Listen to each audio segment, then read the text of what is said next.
आपने अक्सर देखा होगा कि लोग टैटू बनवाते हैं।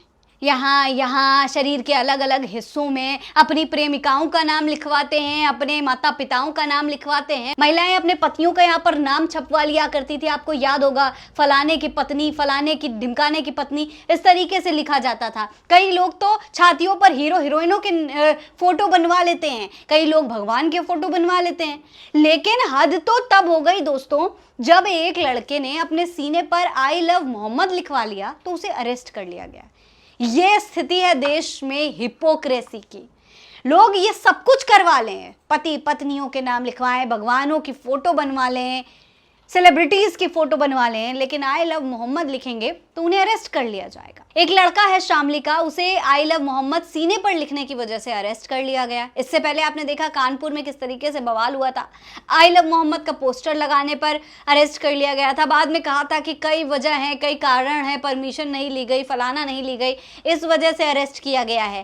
अब इस पूरे मामले पर चंद्रशेखर आजाद, भीम आर्मी के चीफ, काफी गुस्से में हैं। उन्होंने बाकायदा ट्वीट करके उत्तर प्रदेश की पुलिस और भारतीय जनता पार्टी की सरकार पर निशाना साधा है। उन्होंने कहा है कि क्यों हमेशा अल्पसंख्यकों को निशाना बनाया जाता है, क्यों खास तौर पर मुसलमानों को चुन चुन कर जेल में डाला जा रहा है। क्या इतनी नफरत बढ़ गई है देश में कि आप एक नागरिक को चैन से जीने तक नहीं देना चाहते?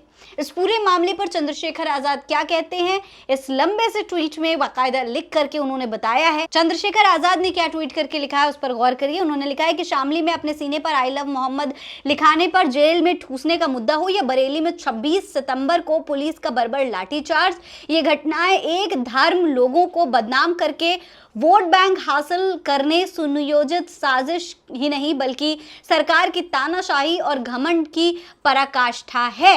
यानी कि वो बता रहे हैं कि भैया किस तरीके से चुन चुन कर मुसलमानों को टारगेट किया जा रहा है। कभी बरेली में लाठी चार्ज किया जाता है, कभी शामली में इस तरीके से गिरफ्तारी होती है। ये सब कुछ सिर्फ वोट बैंक के लिए हो रहा है, मुस्लिम विरोधी वोट बैंक के लिए हो रहा है। इन्होंने लिखा कि बरेली में मुस्लिम समाज के लोगों का सिर्फ एक शांतिपूर्ण ज्ञापन देने का कार्यक्रम था, इसमें किसी भी तरह की हिंसा का इरादा नहीं था।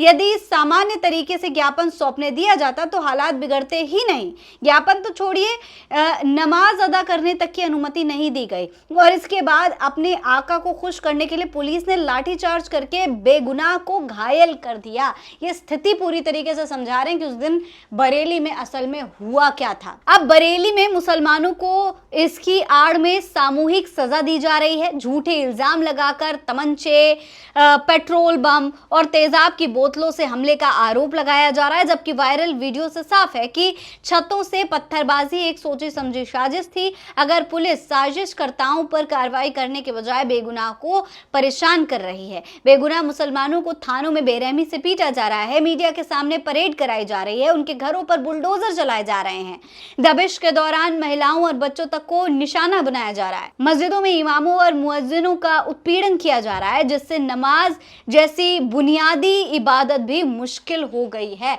किस तरीके से बरेली की हिंसा के बाद लगातार वहां के मुसलमानों को प्रताड़ित किया जा रहा है। चंद्रशेखर आजाद हर एक तरीके से इस बात को समझा रहे हैं।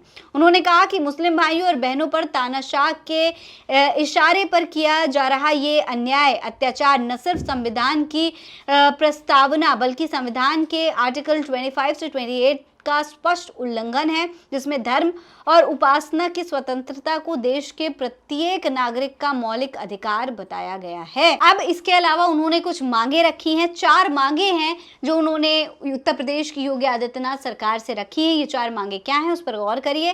पहली, बेबुनियाद मुसलमानों की गिरफ्तारी और उत्पीड़न पर तुरंत रोक लगाई जाए। दूसरी, पुलिस की मनमानी, दबिश और बुलडोजर कार्रवाई बंद की जाए।